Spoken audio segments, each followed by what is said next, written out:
1 Corinthians chapter 1.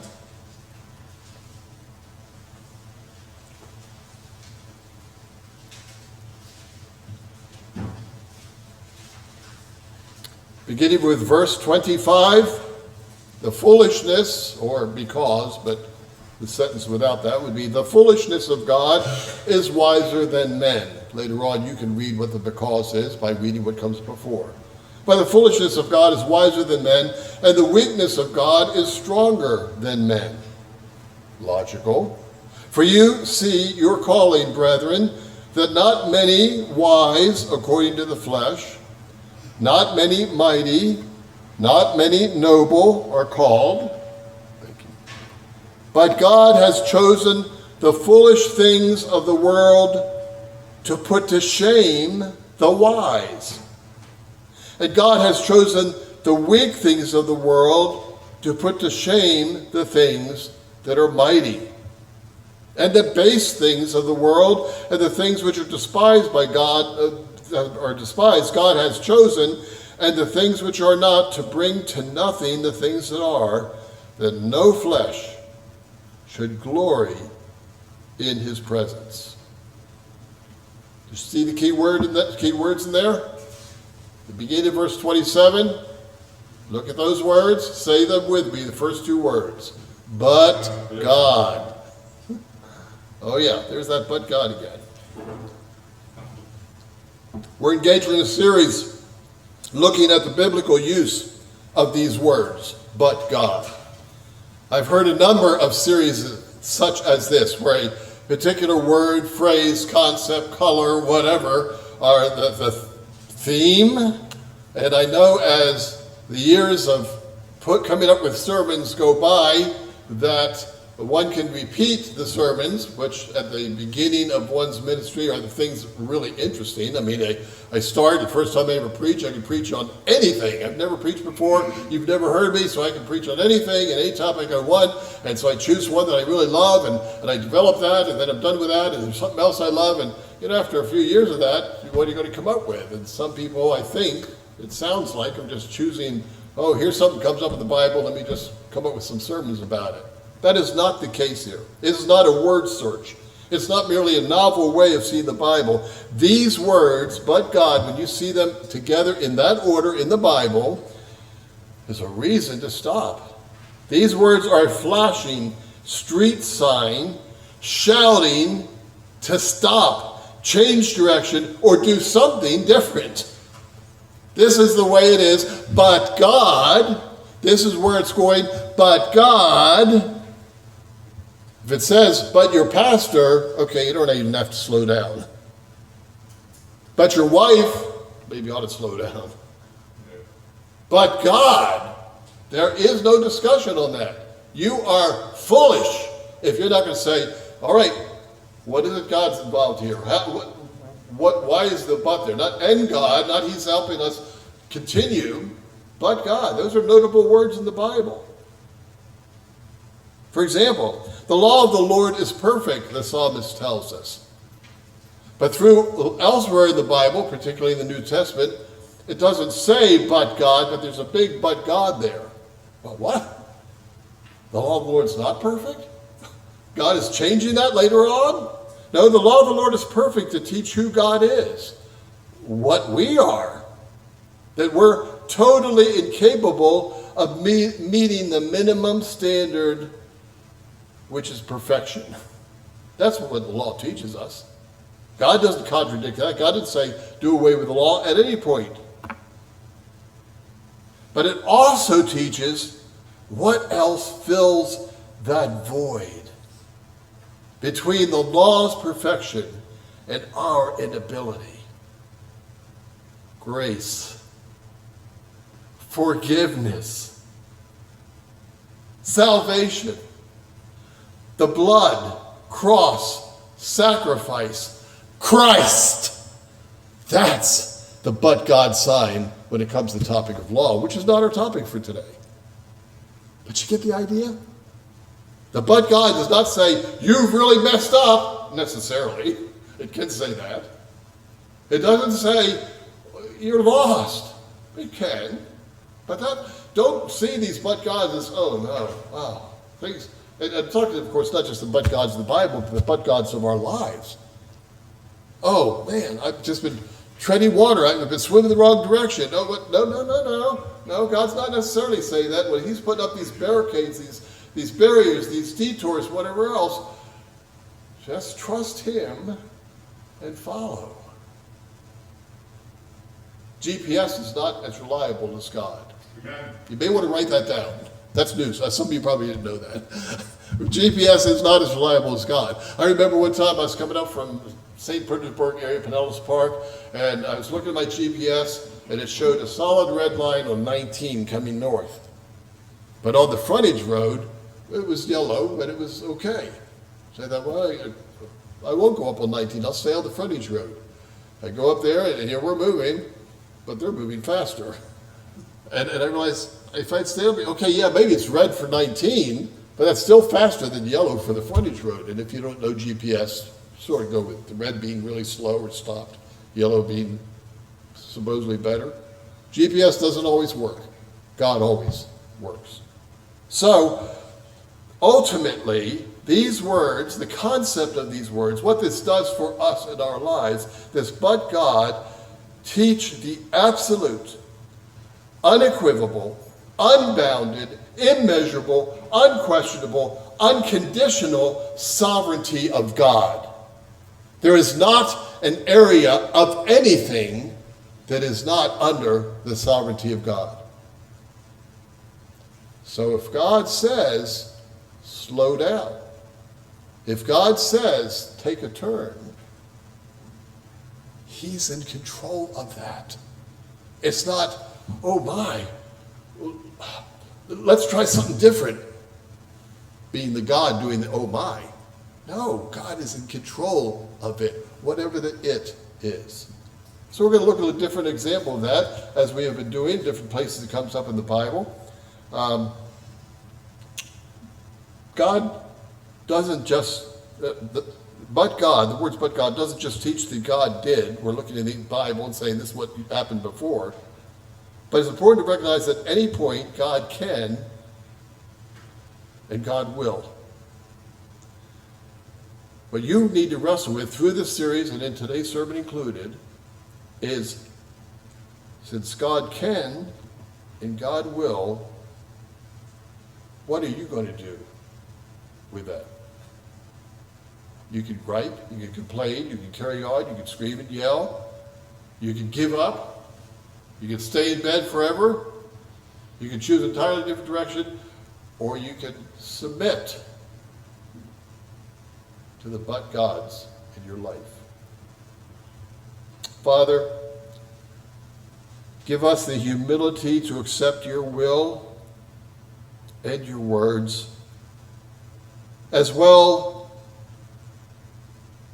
as give us the love and faith to praise you and follow you whatever may come. In the name of your great Son, our Savior, amen. The title speaks of one who is respected. Did you look at the title of the sermon? It talks about being respected as the one who's having this encounter with God, but I want to broaden that respected here a little bit. It is any area where we've earned a sense of stature, or we feel a sense of stature, or we're seen with a sense of stature. We're trusted because we're calm, pleasant, accepting. We're believed because we're knowledgeable. We're careful in our research. Or because our toe twitches when it rains. Hey, I was going to water my grass today. What do you think? Nope, toes twitching. Don't bother to water your grass. And after a while, people know that if your toes twitch, apparently it's going to rain. But God stops your toe from twitching. At that point, you're no longer that reliable weatherman. At some point, your research is faulty. Or you didn't do the right research. Or you ignored the research. And now, for those who are depending on your research, you're no longer trustworthy. It can be your recommendation of what store to go to. Oh man, you ought to go to this store here. They have great prices, and somebody goes there and, what? Man, Publix is cheaper than that. And Walmart will be way cheaper than this. You're not trustworthy as a store recommender. Or how to cook the food, or take care of your garden, or decorate your house. I mean, to put it in any area. We're not talking theology. We're not talking about giant things. We're not talking about corporation leaders. We're talking about all of us, every one of us in our daily life. You have respect from people for certain things. What happens when you lose that? How can that be that God would take that away? Well, I'm glad you asked that question. This is about God intervening with people who are haughty. People who are haughty. Sort of like, who's that guy? Nebuchadnezzar. Remember Nebuchadnezzar? He thought he was a pretty good guy. In fact, he stood up at one point, looking around in his kingdom there, and he said, "Is this not?" I'm trying to find my notes here. Go ahead, Heidi. Did I put that on the slide there? What's the next slide there? Oh, we got the sovereignty of God. Okay, next.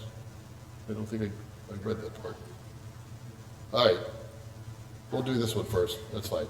All right. In Luke chapter 16, verses 14 and 15. Now the Pharisees, who were lovers of money, also heard all these things, and they derided him. And were deriding Jesus. Jesus had just been talking, and they were making fun of him, and they're teasing him or whatever. Not teasing him, that's too nice. And he said to them, "You are those who justify yourselves before men, but God knows your hearts." But God moment, what important to listen to. For what is highly esteemed among men is an abomination in the sight of God. But you're saying that's good. Not only is it good to have those haughty Jewish leaders brought down a peg or two. I mean, they're arrogant, and I wish they would do that to the fill in your blank party in this country right now, because they're haughty and we need to be shot down. That particular person on TV who's just so haughty, they need to be brought down. So that's a good thing. We should be really applauding God. That's a good choice here, but to do the but God thing. We love it when the arrogant are put in their places. There are a lot of things on the web where you could go and even see videos of the Karen or Karens who are put in their place. How many of you know what a Karen is? Yeah, okay, well, Karen, that term is used for a female who just thinks she's all high and mighty. And she demands things that are really stupid. That I should have the right to park here because nobody's currently using that fire hydrant. And how dare you give me a ticket? Did you see any fire trucks around? You know, she wants to make her own laws. Is it directed at only women? Probably primarily, but I imagine there are probably some out there. Here's a male Karen. I don't know where the word Karen came from, but frankly, I enjoy those videos. I love seeing somebody put in their place. It's really funny that they think they have a right to do whatever they want or however they want, or the rules don't apply to them, or they want to make up their own rules or whatever. So we applaud this. And then Nebuchadnezzar, that's right, I didn't put this in here, it was too much to put on. But Nebuchadnezzar stood up in his palace and he said, "It's mine and I did it, all of this. This is just a great place and I'm the one who did all this stuff."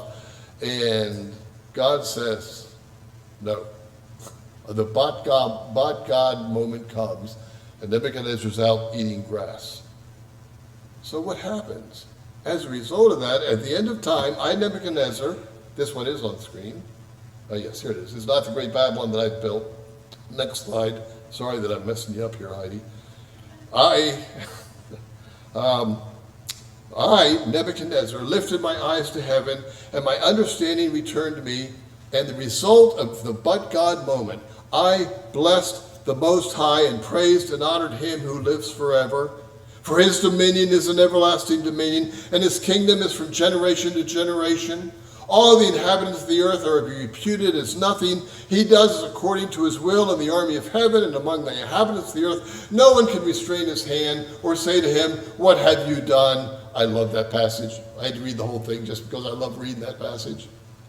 Talk about a carrot. Nebuchadnezzar was a carrot. Of course, he had the crown to go with it, but not to God. And God knocked him down, and then Nebuchadnezzar saw who he was, and he saw who God was. But God moment. What a great but God moment. So we love it when the haughty are brought down. And look at the benefits there, Pastor, so we should really applaud that. Okay, that's good. You're right. That's a good but God moment. But what about the other respected people? Talk about that. Okay, I'm glad you asked. God intervenes with people who are self-reliant. Self-reliant. In Luke chapter 12, verses 16 to 20, why don't I have that as notes here? Obviously, this is a troublesome week for me to be organized.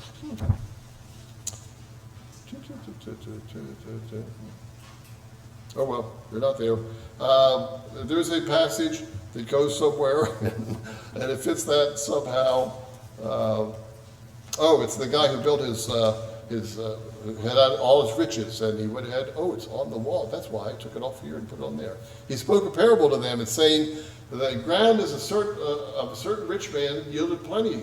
And he thought with himself, saying, what shall I do, since I have no room to store my crops?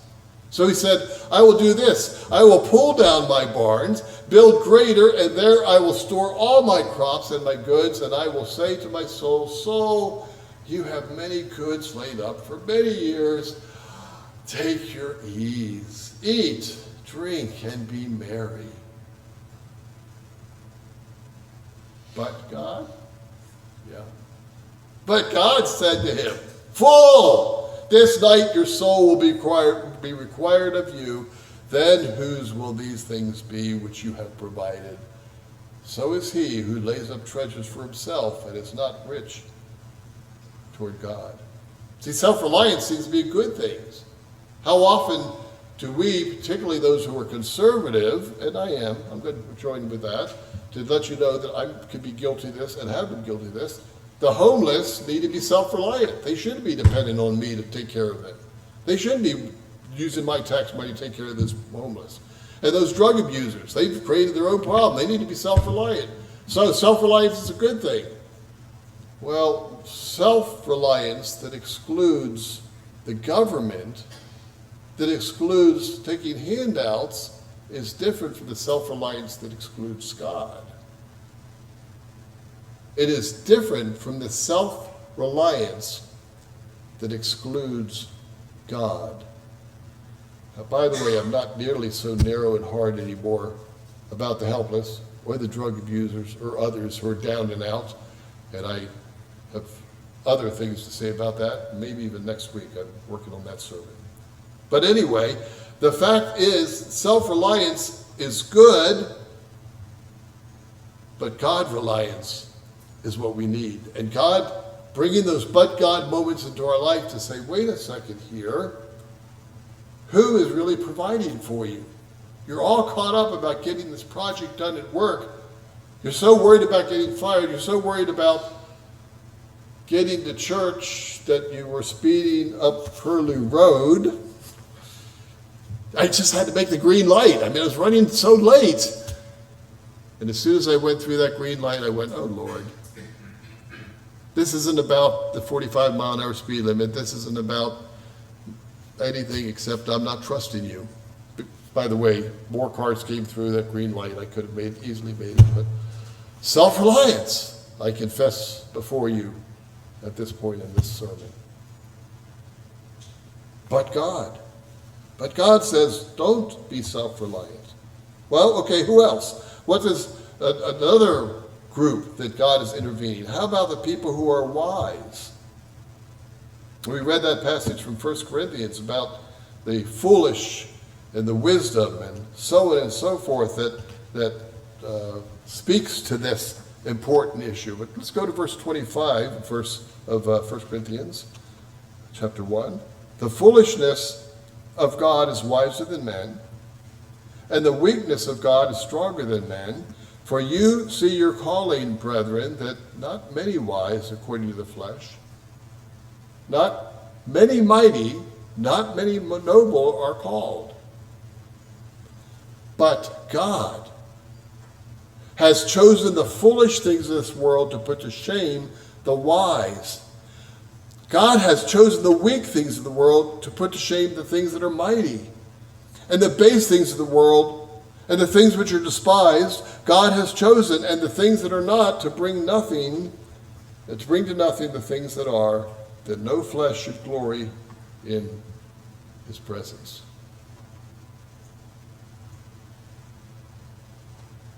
And so, we look down on people.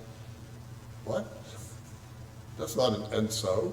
The fact is, we look down on people, and so God says, but God.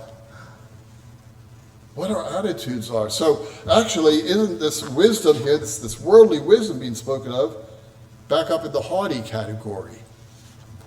I'm so wise that I know better. I'm so wise that you need to listen to me. I'm so wise that I know what you need to do. How easy it is to fall into that. And how important it is to get those but God moments, whether it's driving through the green light at Belcher, or whether it's when I'm talking to that homeless person, or I'm standing before a group of 20, 50, 100 people.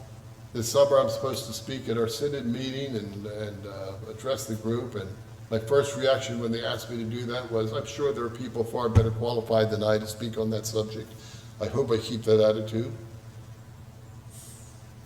Because getting before the group of people, I can think, I'm pretty special. You know, there's one person chosen for this slot. Who was that? Oh yeah, look at me. How easy it is to fall into that trap. You stand before a classroom and you're the almighty. You control these kids' lives. One little irritation and you can start grading a little harder on some of those papers that could turned in. I have 2 kids who have those temptations, I assume. I've not talked to them about it. I have a wife who probably faced those temptations. What a position of leadership.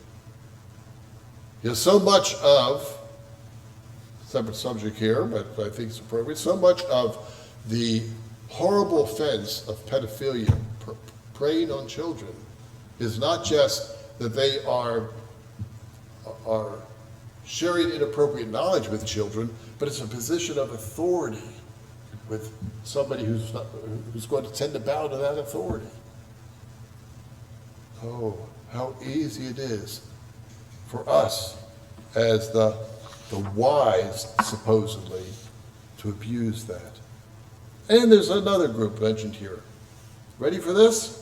How about the people who are righteous? What? Check that again. Is that really?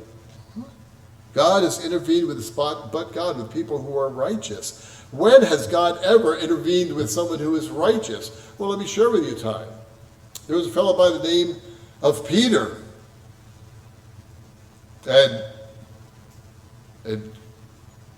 God spoke to him once when Peter made the bold statement about the fact that he never would partake of anything unclean. He was a faithful Jew. He kept his kosher laws. He didn't eat anything that was wrong.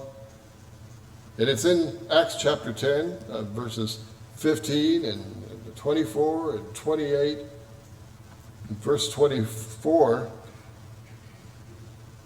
let's see, Acts 15, Acts 10:15, sorry. A voice came to Peter and said, what God has cleansed, you must not call uncommon. In verse 24, the following day, Cornelius was waiting for them, and Peter said to them, you know how unlawful it is for a Jewish man to keep company with you or go to another nation. But God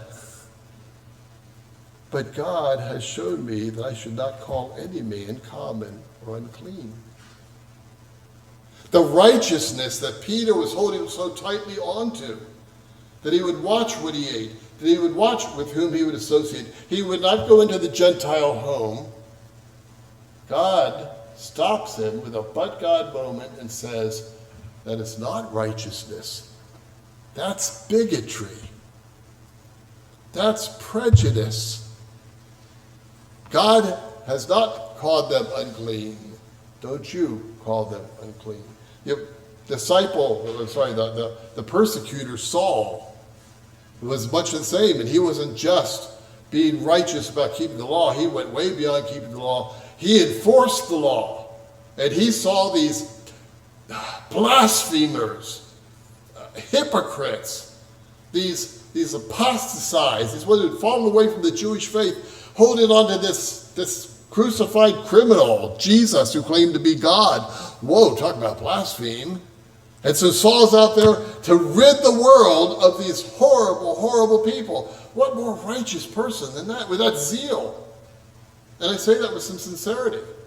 I mean, yes, we can see it from the other side, but recognize it was absolute sincerity that compelled him and his commitment to the truth of God. And he was, Acts 9, verse 1, still breathing threat against the disciples of the Lord. I guess at this point I should say, Carl's going to come up and preach this part. Acts 9, is that what you did? Oh, it's 1 Corinthians 9. Okay, you're off the hook. Acts 9. And so he's doing these, and it's something that should have been honored and was honored throughout the Jewish establishment, not just by the wicked leadership, but those who thought these Christians really were a danger. It was the Crusades of the first century, which, by the way, I think was also abominable, but that's another story.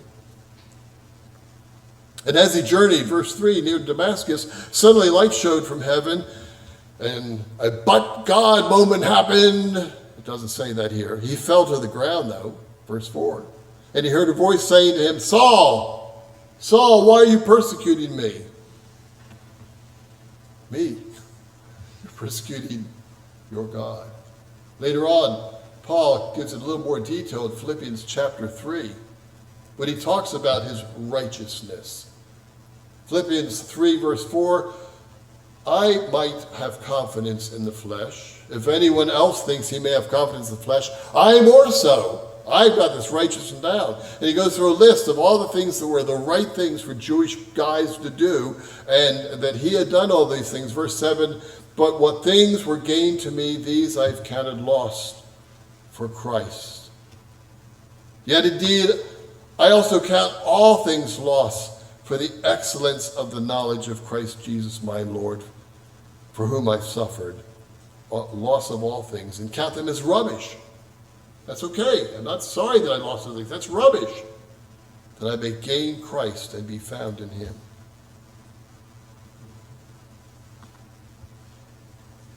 How about Peter again, the righteous one, the strong leader and of the disciples and follower of Jesus, that fateful night when Jesus talks about being betrayed, that Peter says in Luke 22, verse 34, verse 33 or whatever, I put that in here.